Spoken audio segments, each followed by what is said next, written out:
Καλησπέρα σε όλους και όλες. Σας καλωσορίσουμε σε αυτή τη σειρά διαλέξεων σχετικά ευημερία στο χώρο εργασίας. I'm going to switch to English because our guest is an English speaker. And, well, he's a Spanish speaker who speaks English, and so that he can understand, we are going to continue in English. I see that there are still some participants joining the presentation, but so that we can get going with our planned schedule, we are going to begin. Today we are very happy to have Professor Jorge Magdaleno Marco from the Isabel I de Castilla International University. He's the director of the Master's in Human Resource Management. He holds a PhD in Psychology of Human Resources from the University of Valencia, and his area of research includes job performance and the relationship between human resource management and psychology. He's visiting us here at the Open University of Cyprus for this week, where he will be giving a series of lectures on well-being at the workplace and human resources. The specific topics he will be presenting, they have been announced. I'm going to repeat them now. The first lecture today is going to be well-being at work. The second lecture will be job performance, that will take place at the same time on Wednesday. The third lecture will be proactive behaviors on Thursday, again at 6 p.m. And the fourth and last lecture will be psychosocial risks. That lecture will be on Friday at 5 p.m. We're going to start a little bit earlier because it's Friday. Again, he's visiting us on the favors of Erasmus Plus. Visit. We're very happy to have him here. The rules are the same. Do you want to be interrupted as you go along, or do you like to wait until you end your presentation? So you feel free to raise your hand as we go along in case you want to participate or raise a question on any issue. We are going. The number of participants is growing. We're past the 20 participants, which is a very good attendance. So, without further, one last detail I would like to mention. For those students who are residing in Cyprus, we strongly encourage you to come and follow the lectures at our venues. You can come here and follow the lectures at the venues. If you decide to do so, drop us an email so that you know you are coming, and we let the guard know. But it would be a good opportunity not only to follow the presentation and participate remotely, but also maybe have a one-on-one interaction with our distinguished speaker live. So thank you very much, and without any further delay, the floor is yours, Jorge. Let me just put the files that we are going to be sharing. Maybe you want to talk to the camera before, right? Yes. Block your camera.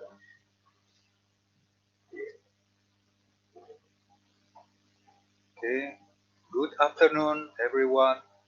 Thank you for your attendance. I am very happy to be here at Cyprus, at the Open University of Cyprus.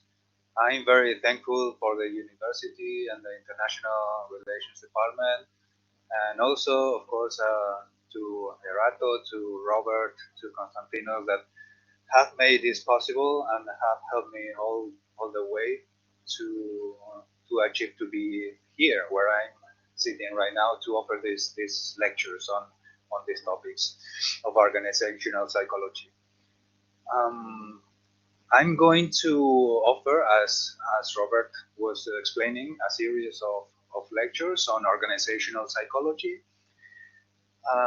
First of all, I have to apologize a little bit about my English because I'm not practicing it since some time ago. So if I speak a little bit slow, it's because of that.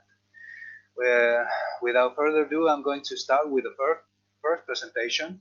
As Robert said, you feel free to interrupt me at any time in this lesson or the lessons that we make the other days. I wanted to cover a series of topics in organizational psychology that I considered that are complementary to the degrees that you are studying, the programs that you are studying. Sometimes when we study a business hard program, we sometimes, I'm not saying that we forget about the human part, but we focus more on the structure, on the economics, on the financial, on the business, and sometimes it's important to remind people that we are working with people, and that's the most important asset in the end. So I'm going to cover what I believe they are the most important topics in organizational psychology. The first of them is well-being at work. Let me just see how. Yeah, I got it here. Well-being at work. This is the first topic that I want to introduce to the audience because I think this is the starting point when we worry about this human part I was talking about. We have to look at how people are in the organizations, at how well they are feeling, how they are. So, why should we worry about employee well-being?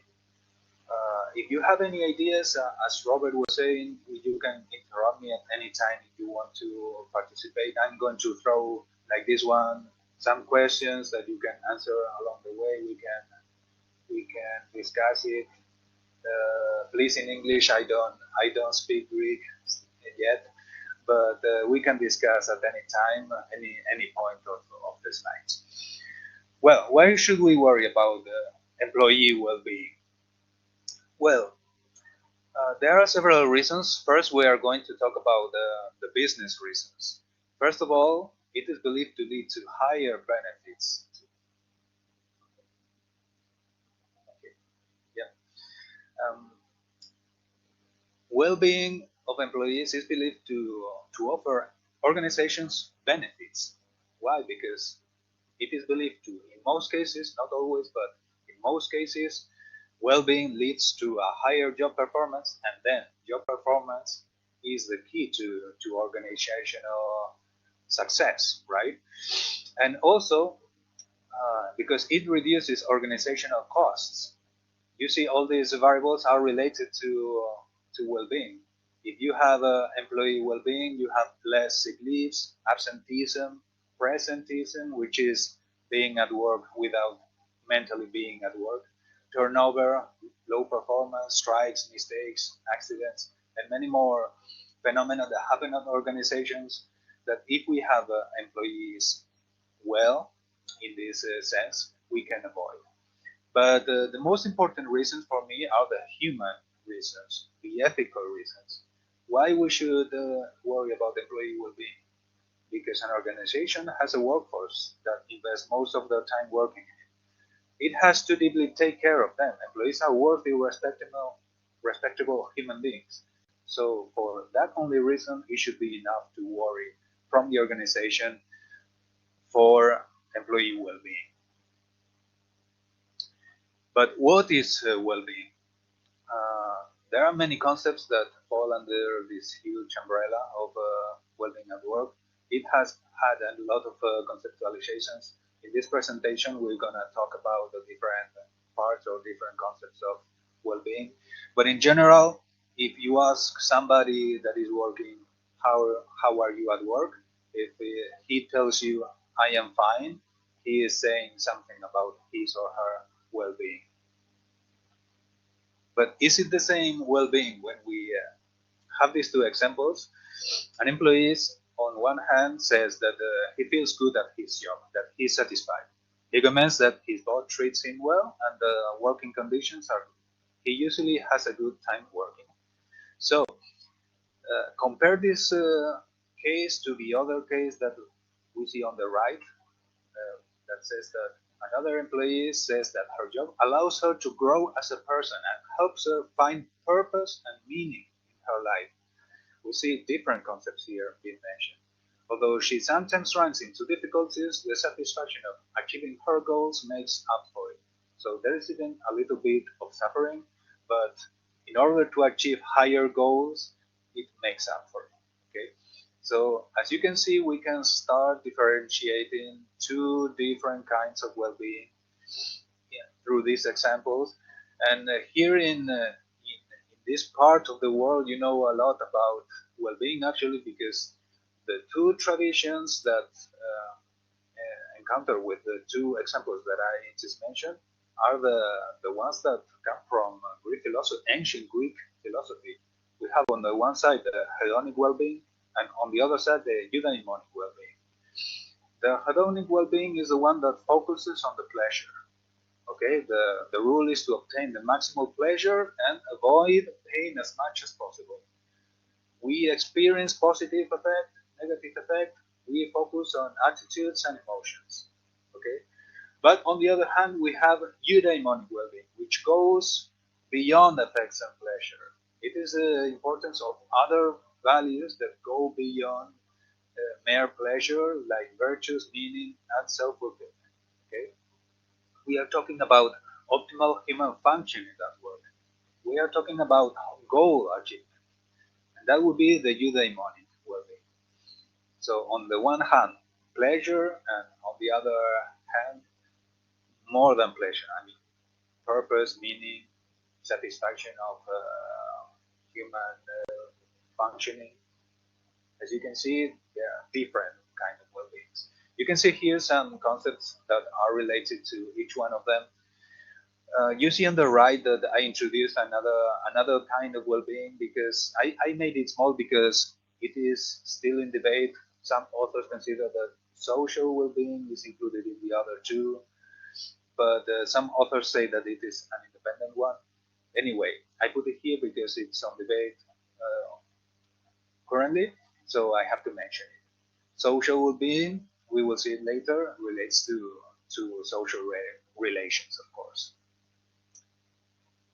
Are these concepts that we are already mentioning applicable to work? Because so far we were talking about life in general, but as a prominent activity in human life, it is more than applicable. We spend more than 8 hours a day related to work, not only working, but also going to work, coming from work, thinking about work.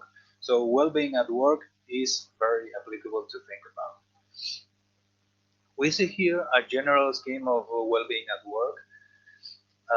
It is a little bit complicated. Don't panic at the seeing of this image. Only take the idea that positive effect, which you see in the inner part, is considered the most intimate part, the most experienced by the employee, the most immediate that you can. When you ask somebody, how are you at work? He will probably answer you with something related to affect, to emotions. I am well, I feel well. But there are other concepts that comprise positive effect, like subjective well-being, job satisfaction. There are also related negative effects. And over that, we have other concepts like social well-being at work and eudaimonic well-being, which comprises the other things. Okay. Talking about hedonic well-being a little bit more, this is the most considered traditionally, and it is one of the most. There are many concepts that relate to hedonic well-being, but we are going to discuss a few of them. I'm going to talk first about subjective well-being because it is one of the most studied concepts inside hedonic well-being, and it is believed to be composed of, on the one hand, affects, and on the other hand, attitudes. Frequent experience of positive effect, infrequent experience of negative effects, and positive cognitive evaluations of satisfaction. Okay, so you see the effects, the emotions, positive or negative, and the attitudes. But a reminder, what is an attitude? An attitude is a personal evaluation of any aspect of the world, okay? Which can range from extremely negative to extremely positive. For example, if I ask you, what is your attitude on global climate change? you will surely have an attitude towards that. Okay, and reminder about affect. Affect refers to emotions, as I was saying. Sometimes we use in psychology very technical language. I will be translating some of those concepts for you. Still talking about the attitudinal part of subjective well-being, some concepts that form that attitudinal part of subjective well-being would be, for example, these two. I'm gonna go fast over these ones.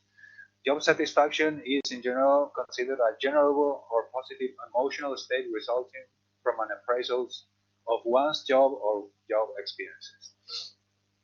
And organizational commitment that can have two sides, the normative commitment on the one hand, which means personally identifying with the organization's goals and values, and on the other hand, affective commitment, which means feeling part of the organizational plan. So on the other hand, on the one hand, the cognitive part and the emotional part on the other hand. And talking about the emotions in the subjective well-being, the affected work is a typical or transient moods or emotions experienced while working. And we can talk about two major dimensions when talking about the effects of work. First of all, we consider the tone. It can be either pleasant or unpleasant, as I was talking, and the arousal. The arousal is the activation. It can be high or low. When we talk about effects, you can see some examples here. I feel happy at work. I feel angry at work. I feel disappointed at work. I feel bored at work. These are effects at work. Okay, so you can see the example.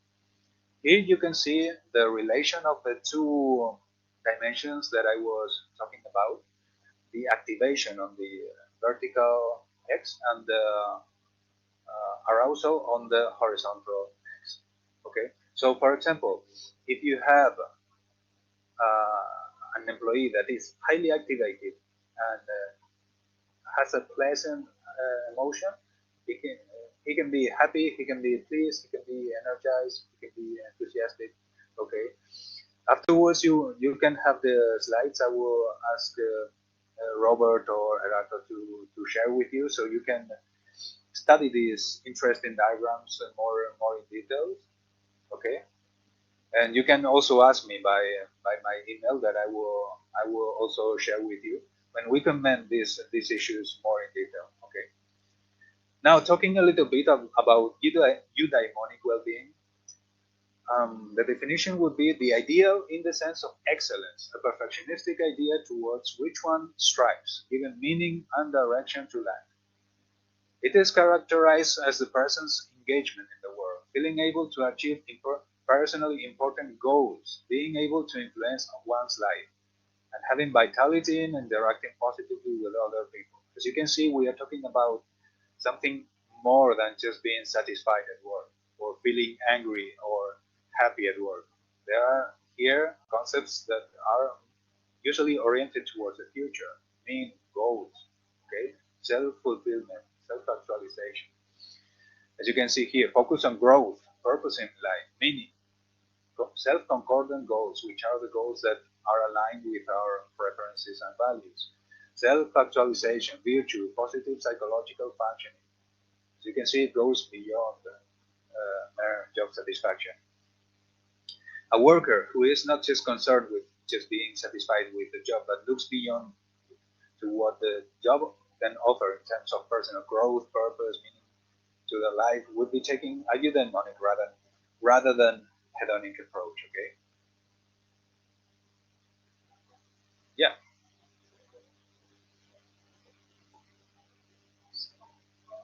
Is the sound?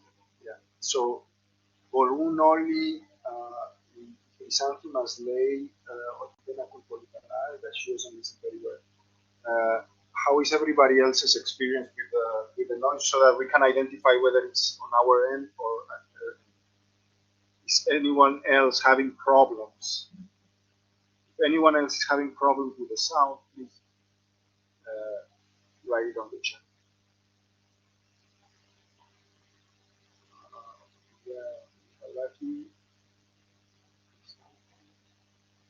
Okay, so most people are reporting no problems, so it means it's not at our end. So I would recommend to Crisanti and to Maria Italy try to check their speakers. Maybe I'm gonna bring the mic closer to our speaker so that we minimize a bit distant lately. Samara. Now much better. Okay. Maybe that was the issue. Okay, so we go. Okay, thank you, Robert. Eudaimonic well-being is more focused towards the future, as I was talking about a few minutes ago, but still there are some concepts of it that are still focused on the present. Here I share with you some of those concepts: flow, work engagement, job involvement, thriving at work, intrinsic motivation, and that are more focused on the present.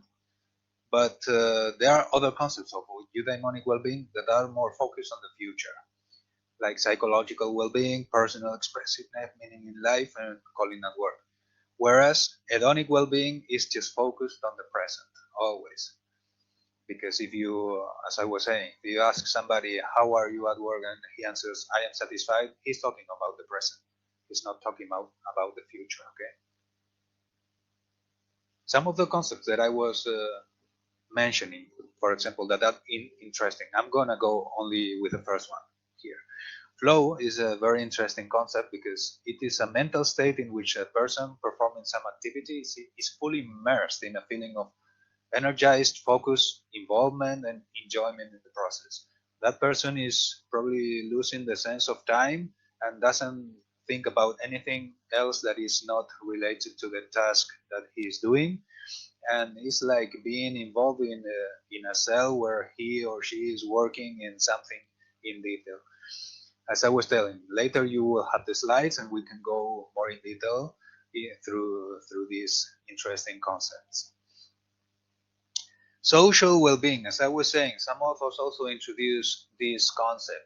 It's not well established yet in the literature because some authors consider that it is part of the other two concepts of well-being, but I have to mention because many authors already consider it an independent factor.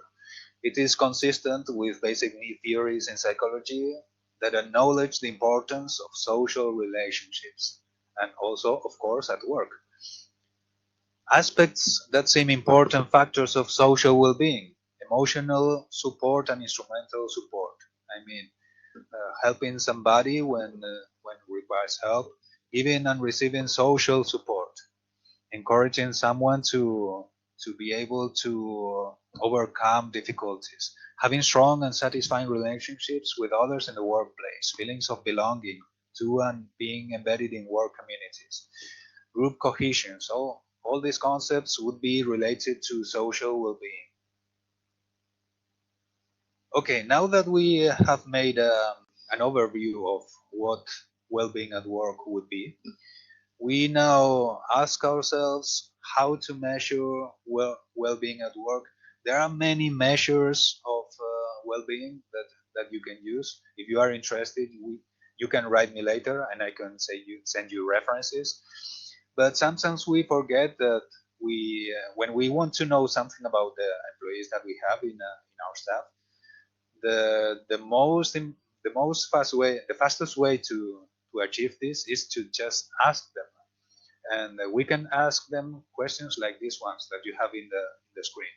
Is your work fulfilling? Does your work activities give you a sense of direction and meaning? Does your work bring you a sense of satisfaction?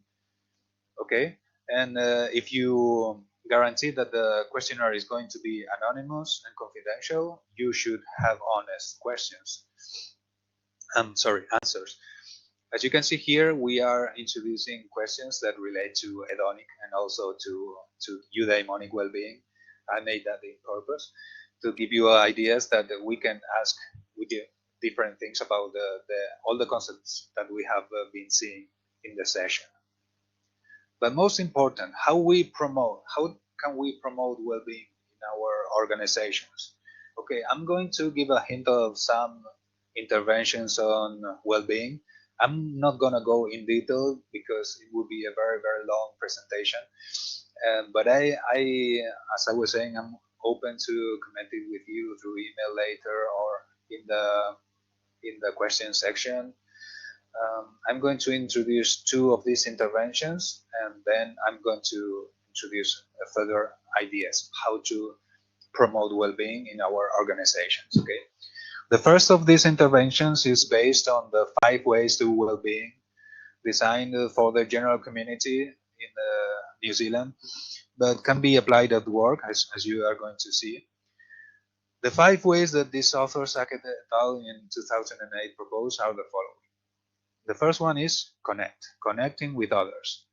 Social relationships protect against mental health. There are many studies that show that social support is a buffer to stressors, for example, and of course it can be a promoter also to well-being. Feeling close to and valued by other people is a fundamental human need. So we must first of all pay attention to this connection with others. Number 2 is to be active. Exercising or engaging in some physical activities in an enjoyable way that is suited to individual mobility and fitness level. Regular physical exercise is linked to a greater sense of well-being. Okay, physical activity increases self-efficacy, which is the belief in self-mastery in our performance in specific tasks, perceived ability to cope, and provides a sense of mastery and thereby promotes well-being. Mens sana in corpore sana. The third one is to take notice, which means being curious, aware of personal emotions and of the world. It means that we sit back and reflect about our experiences every now and then, and give ourselves some time to think. Okay, sometimes we live in a rapid pace in this modern society, and we need to take some time to just reflect about what we are living. It's a form of mindfulness, which can be described as being aware of sensations, thoughts, feelings. Okay. Number 4 is keep learning.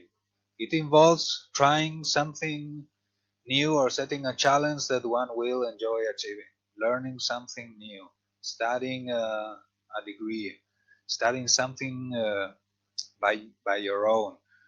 The continuation of learning throughout life increases self-esteem and encourages social interaction and a more active life. The goal-directed behavior associated with learning, as well as the activity of learning itself, is important to well-being. Keep active in this sense of learning constantly new things in your life. And the 5th one is give. It involves doing something nice for someone, a friend, a stranger, or the community.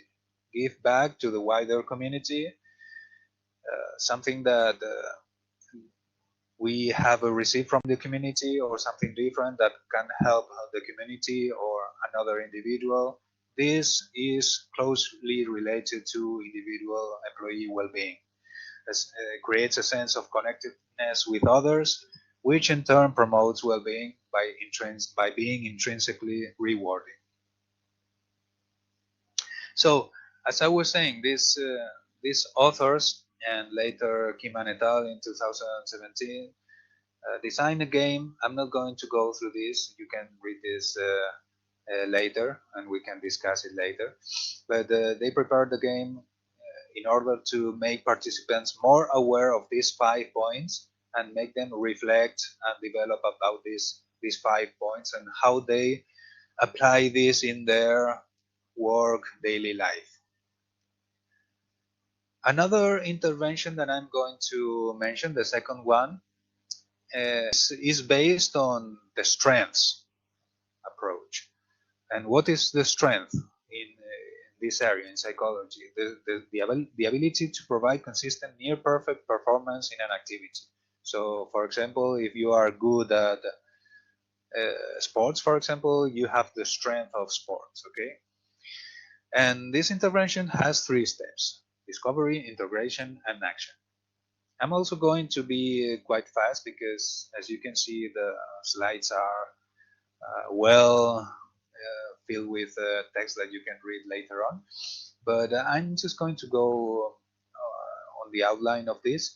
First of all, in the first phase of discovery, you need the participants to identify their strengths. How? Asking them.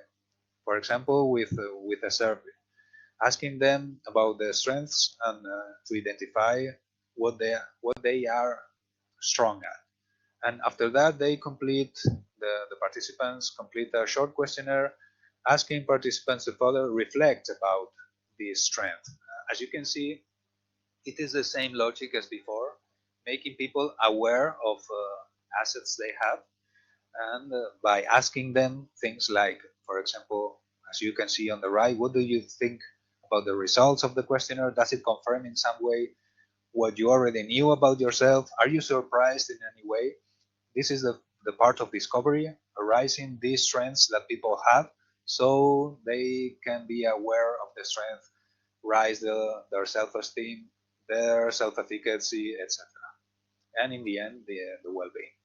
The second phase would be the integration, which means that the participants work on the concepts and on the strengths that they are finding that they have throughout meetings with participants and asking them different questions about the results that they obtained in the previous phase. Like, for example, which strengths were involved in this situation, in a specific situation? What kind of compliments do you usually receive at work? To which strengths that you have found before do they refer? So the participants work on their strengths to be more aware of those strengths, okay? And the last one is to take action. We don't need just to be aware of our strengths and integrate them and be fully aware of it, but also to do something about it. With another meeting with the participants, we ask them more in detail about what can they do with those strengths that they discovered that they have. For example, asking questions like, what can you do to let your colleagues or supervisor know about your strengths? Now, are there any books you can read about that topic? Any courses you can take? Any mentor you can follow? What are the first steps you need to take in order to do so? So this phase of the intervention is to take action, to strengthen the strengths that you have, if that's even possible, right? So in the end, we are having more conscious individuals about their strengths, which will bring to more well-being in the end. In general, the interventions of well-being can be categorized into three levels. We have the primary interventions, which focus on the organization and aim to practically increase employees' well-being. It is a preventive action. The secondary interventions are focused on changing employees' perception of their well-being. And the tertiary interventions are focused on rehabilitating employees who are already suffering from the consequences of low well-being, like, for example, stress or burnout. As you can see on the right, we have a traffic light turned upside down because the first one, the primary, are believed to be the best ones because they are preventive and they are taken before everything bad that can happens. So we are aiming at healthy organizations. And the second ones are also good. It's always important to try to avoid reach to the tertiary interventions. Of course, if we have ill personnel, we have to act and do something about them. But we have to try to avoid to reach to that point. The intervention, the two interventions that we just commented were a mixture of the primary and the secondary. Regarding the fully primary interventions, I'm gonna go through 4 of them very fast to mention them, so you have an idea of what we can do from our organizations to be preventive, to be proactive in order to secure employee health and well-being. Okay, for example, we can act on leadership. The leadership styles have a strong effect on employee well-being. Like, for example, if we have a autocratic leadership or very supervisory leadership, it can hinder well-being because it hinders job autonomy, it hinders independence of the employees, participation, and this all in psychology, organizational psychology, and in psychology in general, all concepts are always related to each other. There's nothing that can be studied in private, in an isolated section. So if you affect all these concepts, you are going to affect well-being. So if you want to achieve a better well-being in your organization, you will try to implement a more transformational or authentic leadership styles, which give more participation, more preoccupation about the well-being, the employee welfare, and in general the personnel, not like other styles, right? We can also redesign our jobs. I say redesign and not design because in most cases the jobs are already designed and all we can do is change them or redesign them. Okay, so we can change the nature of the jobs to make them more enriching and motivating, give a variety of tasks, job autonomy and feedback, change the characteristics of the job that the person has, so we can achieve a better job person fit and make sure that all employees are working in the best possible job in the company. I'm not saying that we should have ideal jobs. That would be perfect. But what I mean by this sentence is that inside the company, we have to make sure that all employees are in the best possible place in that company. We can also increase the employees' resources, either by reskilling, give employees training and opportunities to work on tasks they usually don't do, okay, to make them feel that they are doing something different, that they are learning something different. What I said before about keep learning, right? It is related to that. We can also upskill their abilities, give employees training on the tasks that they do already to make them better at it, especially for challenging jobs, for jobs that are difficult, okay? Give them the tools to perform that job properly. Or we can train them in other related aspects of the job that can be interesting for them, or can help them perform that job in a creative way, for example. Okay, so in general, it's the idea to give them resources to lower the stress or the mismatch between resources and demands that they can experience. And in the end, it is also related to employee well-being. And the final intervention, yes, can be called intervention or character in this case, figure in the organization is the chief happiness officer, which is being implemented in many organizations nowadays. It is a person that is in charge of analyzing and measuring the well-being of employees and proposing strategies and actions to improve it.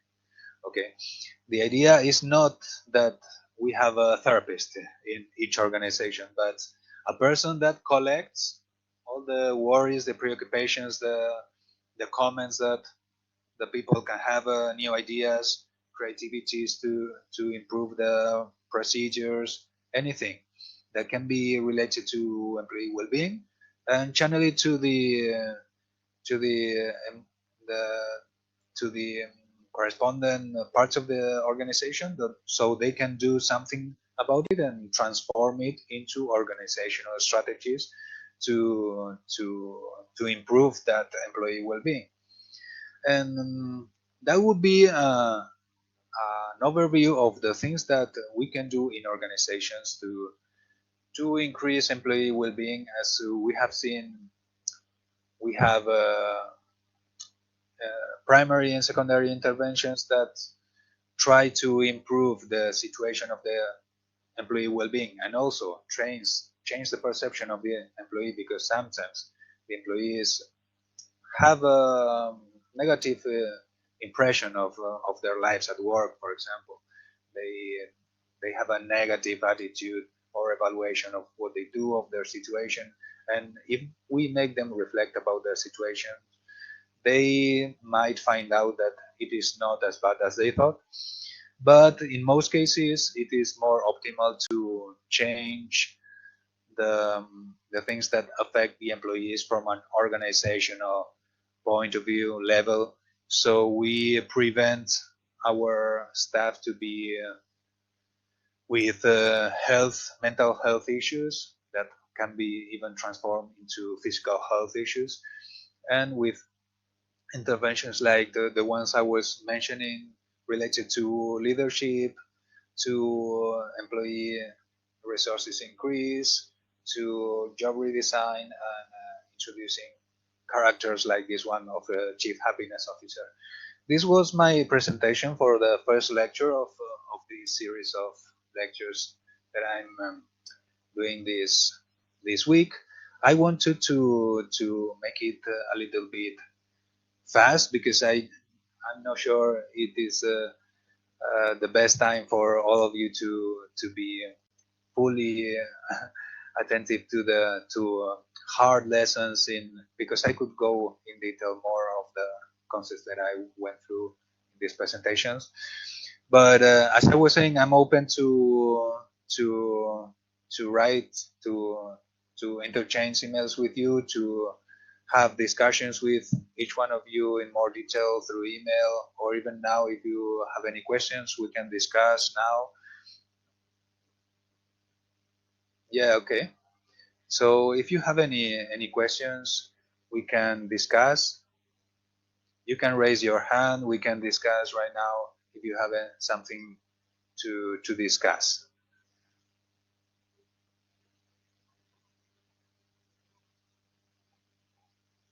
Yeah.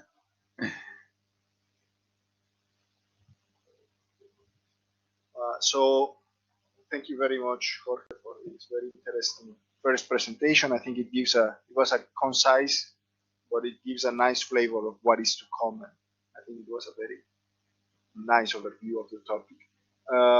I do have actually questions, but actually before I make my own questions, I would like to open the floor for everyone else who is connected online to interact with our speaker.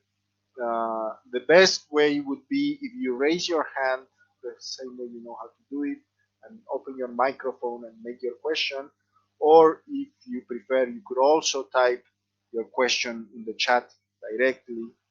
And but let's try to do either one of these channels. So let's open the channel for questions. There is a question from Maria. Let's read the question. It says, Yeah. Read the question out loud. Yeah, you mentioned the transformational leadership. Can you please give some key characteristics in relation to the management of human resources of an organization? Yes. Thank you for the question. First of all, I want to apologize again for my English. I haven't been practicing it for some time now, and I'm conscious and aware that it has many flaws. So again, I'm sorry about that. I'm usually more fluent talking, so sorry about that. About transformational leadership, it is the most well considered leadership style nowadays. Why? Because it is oriented towards the future, because it is oriented towards the employee organizational mission and vision, and it is oriented towards the people. So the idea behind the transformational leadership is that we change the organization by changing the attitude of our followers. Transformational leadership, we don't talk about subordinates, we talk about followers or even collaborators, which is better even. And the idea of transformational leadership is to be worried and preoccupied about the needs of our staff, and also directing them towards the organizational goals. Of course, if we have a staff that doesn't have the same goals of our organization, we have a selection problem that's related to a previous phase of the human resources practices, right? But assuming that we have employees that are aligned with organizational goals, we move them through organizational leadership towards those goals and align them even better. And this kind of leadership style is more fitting in organizations that need to change constantly, like for example technological companies, or even many companies that are related to sales nowadays. Um, so the idea again is to change the organization through employees and through honest and true worry about the employee well-being and health. I don't know if that answers your question, but I'm open to discuss that in more detail, or if you have other questions.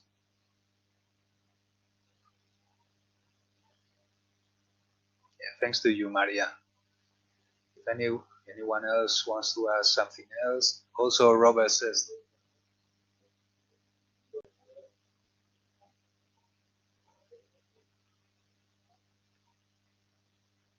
Okay. Also, Robert, I think that you said that. Okay. Yeah. Yeah, Constantina. Hello, good afternoon. If you don't mind, I would prefer to. So let's take first Constantina's.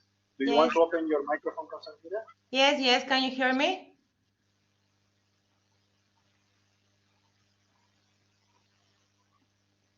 Can you hear me? I cannot hear you.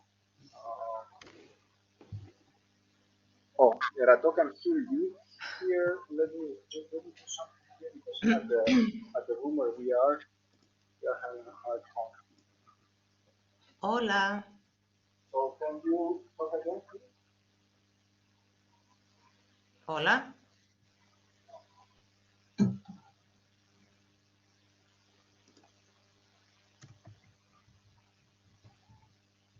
We are having a hard time with our speakers here. Could you maybe, yeah. She wrote the question anyway. Let's do, for today's session, let's do it typed and tomorrow. Yeah, she wrote the question anyway. No, that's it. I'm sorry. Is going to write her question now. And I'm sorry, there is a problem in ours.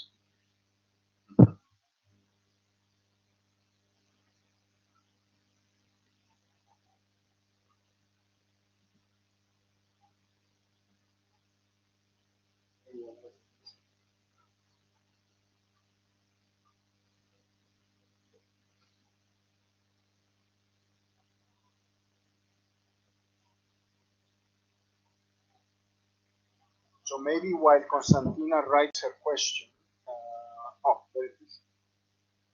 Okay, she's writing. Okay, so write your question, Constantina, and Jorge is going to answer Erato's question. So Erato's question, maybe you read. Okay. Erato is asking, are there any metrics, measures that we can use to identify the level of well-being at work? Thank you for the question, Erato. Yes, there are measures. I don't have right now in my mind the specific names and authors and references of the metrics, but if you give me one day, I will give you exact references, and I can also share with everyone else. I can retake this question and comment it in the next session on Wednesday, so I can give you a better answer if that's okay for you. So I can give you exact references, so you can go and see the scales.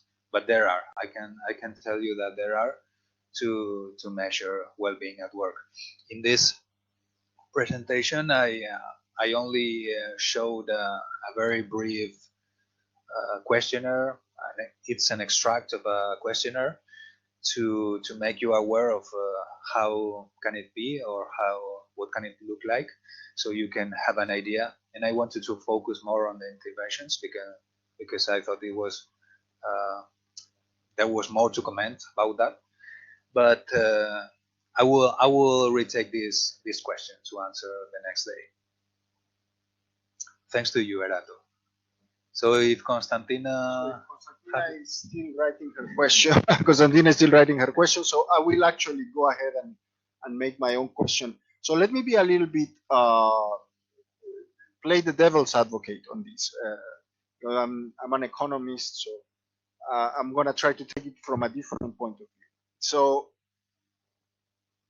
clearly we care, or firms should care about the well-being of their workers for at least two reasons. One is because they should care about the people that they are working with, they are hiring.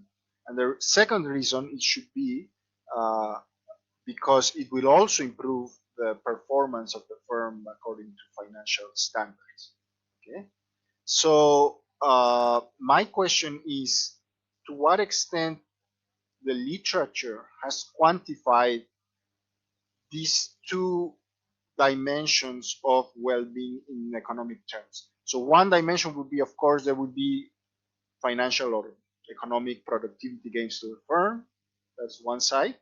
The other side is that even if the policies, the interventions that you mentioned, they don't bring necessarily large increases in productivity to the firm, you might want to do them because of the well-being of the worker. But of course, they cost. If you're going to bring a chief happiness officer or start doing all these training activities, they cost to the firm. Now, even if there were no big increases in productivity to the firm, that might, it might be that the workers, they say, okay, I'm willing to sacrifice 3% of my salary, but at least my boss now pays attention to what I want in happiness. It's more sensitive to my needs, and I have a better work environment. So I am willing to sacrifice a little bit in order to bring a chief happiness officer to my office, or to implement have a gym, or have a series of sessions that allow me to reconcile and reach a more eudaimonic work environment. Okay, so are there in the literature quantifications of the cost of implementing these measures and the gains both to the firm and to the workers in monetary terms? Okay, thank you, Robert, for your question. I don't usually go into such level of economic discourse because I'm a psychologist and I study from the psychology point of view.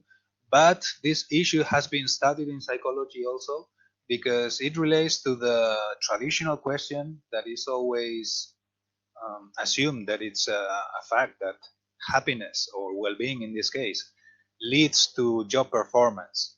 And job performance, of course, means benefit for the organization. And this has a long tradition of being studied, and they still don't agree on whether if there is a clear relation or not. There is agreement that there is a part of the variance of the job performance that it is explained by the well-being of the employees. But there are many other scenarios where we can find employees that are satisfied or have well-being and are not performing. And also we have environments where the climate is very toxic, where there is no well-being at all, but the workers are performing because maybe they have a very strict leadership or supervision, and people are not feeling well. Maybe they have even turnover, they have a lot of costs. But in the end, it's good in monetary terms for the organization because the numbers are positive, because employees in the end are performing. But as I was saying, this is still being studied in the literature. There is still no agreement. The main point of view is that well-being leads to performance, and of course, assuming the performance leads to organizational performance and then to benefits, and that's why I'm discussing this. But there are other scenarios that are still being studied. Recently, there are studies that consider these relationships that are not synergic but antagonic, like the ones that I was saying. Your well-being leads to low performance, and low well-being leads to performance. So this is still a topic under discussion. We need more investigation and maybe disciplinary studies, because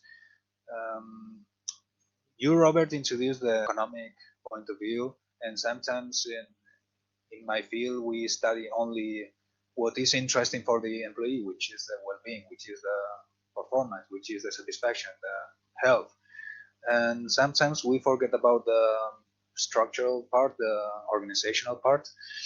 But we are aware also that in order to the employees to be able to be working in that company, they need to produce, they need to perform. But we assume that your performance is elicited by well-being, but not always. It's still under study. Constantina has her question written down, so I'm going to read it. She says, I was thinking regarding the 5 ways of well-being, especially be active, connect. How can we implement in a remote and hybrid models? Wow, that's very interesting. Be active and connect. Let me just go back so everyone can see the slides where it was. Yeah, actually, it is a very important question, because telework is considered a new system that is going to be applied, and is being applied in many organizations and is here to stay. And exactly, one of the downfalls is, for example, this one about connecting, because teleworking has a lot of benefits, but one of the downsides is that we are more isolated than we used to be. And I experienced it myself. I teleworked for some time, and at the end of the period, it was 1 month, only 1 month, and I was desiring to go back to my workplace because I was missing actually this human contact. So what I think is that if there are some companies that apply this for a long term, they need to find ways to consider this and integrate it to their organizational culture, because connecting is a very important part of it. If employees are not making social relations, because working is also about making friends, it's also about making human connection, it is very important. Sometimes we forget about these things and we have to talk about it. It is very important to have group cohesion in our teams, to make them also productive. It is also important for organizational performance. So organizations need to rethink about this and think about ways to apply this. Maybe make virtual rooms, meetings every week, make easier to connect with people remotely, like for example, make the apps, the working apps like for example Google Workstation, make it more remote friendly, like making it more easy to set up a virtual conference, for example, to make groups, to make human connections. It is a duty for the organizations to think about this, and it is very challenging and interesting because in many companies telework is going to stay. And be active is another part that is very interesting to what you say. But this, I think, is applicable not only to remote and hybrid models, but also to presential models. In my work, I work presentially, and I'm sitting for 8 hours, and it is not remote. It is in my workplace. Even if I worked remotely, maybe I would even have more autonomy to move and to do exercises. Some companies apply exercise moments or interventions or activities, but it is still not being applied globally in organizations all around the globe. But some organizations already apply that, and I think it's a very important activity because experts in ergonomics, I didn't find the word, are constantly saying that it is important to rest every hour, at least 5 minutes, to move, to go to the photocopying machine, to go for a coffee, to go to talk to someone in another room. It is important to move. It can be it can sound a little bit silly or obvious, but it is very important. We cannot be sitting for 8 hours only moving during 5 minutes to grab a coffee and rest for 10 minutes. That's not possible. And organizations need to start being aware that we as human beings, we need to move. It is very important. So also with this point of being active, as I was saying about the other one of making human connections, they really need to think how to apply this, because it is also beneficial in short term for organizations if we want to talk business, because if you allow people to move, you will have less sick leaves, you have less injuries, back pain in your employees that may be grabbing the sick leave. So it's even beneficial for the company in short term economic point of view. I don't know if you want to comment anything else about this issue, Constantina. I don't know if I answered your question. If anyone else has another question and wants to discuss anything else. No, gracias. Very well. Let's see if somebody else is raising their hand.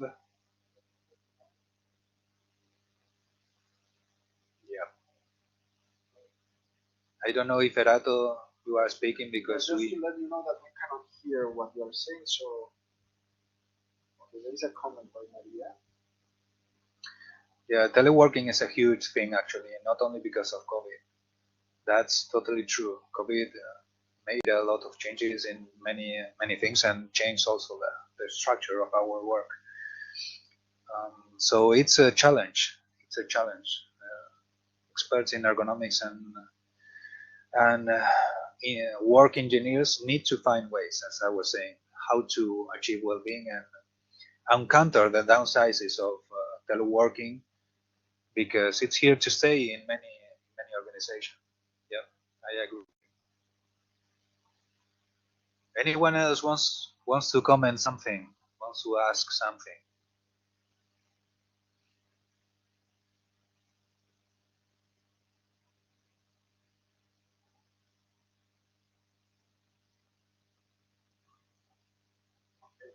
I think I don't see hands nor comments. Yeah, I don't see hands. So if there are no more questions, when is the next lecture? The next lecture is going to be on Wednesday at the same time, 6 p.m. The topic is going to be, remind us? Job performance. It's going to be job performance. Maybe you can just give them a taste of what is it that you're going to cover? Yeah, we're going to, the same as we did in this presentation, we are going to define job performance, why is it important, what is it, what kinds of job performance there are in organizations, and how to measure and how to promote it in organizations. It's more or less the same scheme as today, and I invite you all to come to the session about performance. Oh, and I see that she put the abstract of the presentation for the next Wednesday. So it was very nice to have you here. Let me just emphasize one thing. We have 26 participants. We reach even 30 participants, and I must say that the participants coming in this session they come from different programs. So I want to thank all the participants from the different programs, from the Tutu program, from the MBA programs, from the Pudue programs, and colleagues. And we also have, I noticed that we also have colleagues as well. So it's really a pleasure. And you should know that we are now going to be promoting more inter-program activities. This was a very nice way to begin these inter-program activities, and we hope to see you again on next Wednesday. In my turn, I just like to thank Jorge for this excellent presentation.